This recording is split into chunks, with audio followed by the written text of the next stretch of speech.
Atenção, isso não é um teste. O governo informa uma epidemia global. Se atente aos sintomas: calafrio, irritabilidade, dor de cabeça, confusão mental. Se presenciar algum indivíduo com esses sintomas, a melhor medida seria eliminação. Se eu perguntasse como seria um apocalipse zumbi, provavelmente você lembraria de filmes, séries ou jogos. Mas e se eu te dissesse que um apocalipse zumbi provavelmente não começaria assim? Na verdade, o começo seria tão comum que quase ninguém perceberia. Você acordaria para trabalhar, levaria seus filhos para a escola, entraria nas redes sociais, e em algum lugar do mundo alguém estaria sendo infectado. Os primeiros vídeos seriam chamados de montagem. As primeiras mortes seriam tratadas como casos isolados. Os primeiros alertas seriam ignorados. E quando finalmente entendêssemos o que estava acontecendo, já seria tarde demais. Antes de qualquer coisa, precisamos abandonar uma ideia.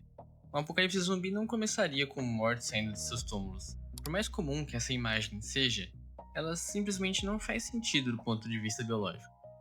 Um corpo morto não pode voltar à vida. Mas isso não significa que um cenário parecido seja impossível. Na natureza existem organismos capazes de controlar o comportamento de outros seres vivos. O exemplo mais famoso é o fungo Cordyceps, que invade o corpo de algumas espécies de formigas e altera completamente seu comportamento para favorecer sua própria reprodução. Embora esse fungo não infecte seres humanos, ele prova uma coisa importante: alterar o comportamento de um hospedeiro não é ficção. Agora imagine um agente infeccioso diferente. Não um fungo que ressuscita mortos, mas um vírus ou uma mutação capaz de atacar diretamente o cérebro humano. Uma infecção que desligasse tudo aquilo que nos torna humanos. Empatia, medo, julgamento, autocontrole. A pessoa continuaria respirando, seu coração continuaria batendo, mas sua mente já não estaria mais lá. E o mais assustador é que esse não seria o verdadeiro problema. O verdadeiro problema seria a velocidade. Vivemos em um mundo onde uma pessoa pode atravessar um continente em menos de um dia. Milhares de pessoas compartilham os mesmos espaços diariamente. Aeroportos, estações, os hospitais. Se essa infecção pudesse ser transmitida antes mesmo dos primeiros sintomas aparecerem, o apocalipse já teria começado muito antes de alguém perceber. Quando pensamos em uma epidemia, imaginamos pessoas doentes sendo rapidamente isoladas. Mas a realidade dificilmente funcionaria assim. Os primeiros infectados provavelmente apresentariam sintomas comuns: febre, dor de cabeça, confusão mental, irritabilidade, nada muito diferente de dezenas de doenças que já conhecemos. E esse seria justamente o maior problema.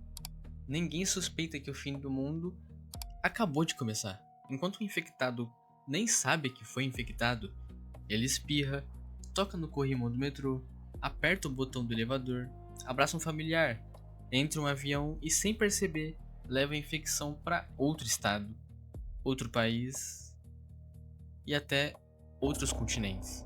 Durante dias, talvez semanas, o mundo continuaria funcionando normalmente.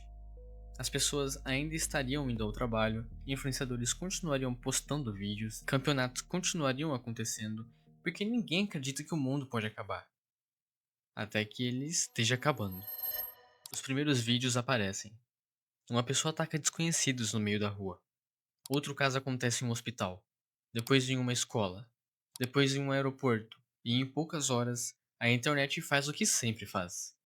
Alguns dizem que é uma pegadinha. Outros afirmam que é inteligência artificial. Há quem culpe governos.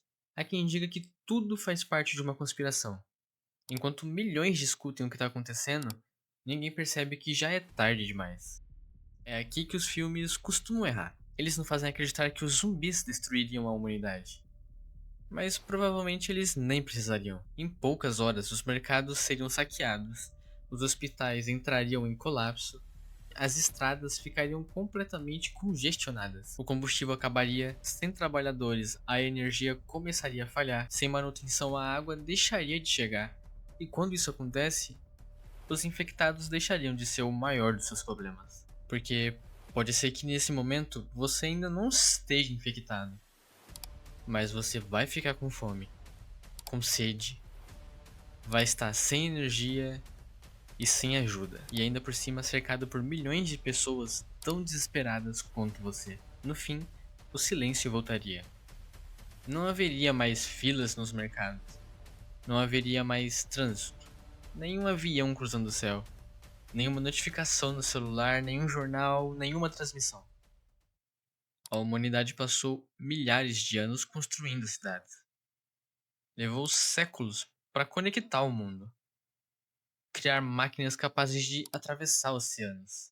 Satélites, internet, inteligência artificial. Mas tudo isso depende de uma única coisa: pessoas. Uma cidade não continua viva porque seus prédios continuam de pé. Ela continua viva porque existem pessoas trabalhando todos os dias. Alguém gera energia. Alguém trata a água. Alguém abastece os supermercados. Quando essas pessoas desaparecem, a cidade morre antes mesmo de desabar. Talvez seja por isso que a palavra apocalipse seja um pouco mal compreendida. Ela não significa apenas o fim da humanidade. Ela significa o fim do mundo como nós conhecemos. E o mais curioso é que o planeta continuaria existindo. As árvores continuariam crescendo, os rios continuariam correndo, o sol continuaria nascendo todas as manhãs. A natureza nunca precisou de nós. Nós é quem sempre precisamos dela. Então, como um apocalipse zumbi realmente aconteceria? Provavelmente não começaria com um grito, nem com uma explosão, nem com mortos saindo de seus túmulos. Começaria em um hospital, aeroporto, em uma estação de metrô, numa terça-feira comum. Quando a maioria das pessoas ainda estivesse preocupada com a reunião de amanhã, sem imaginar que o amanhã talvez nunca possa chegar.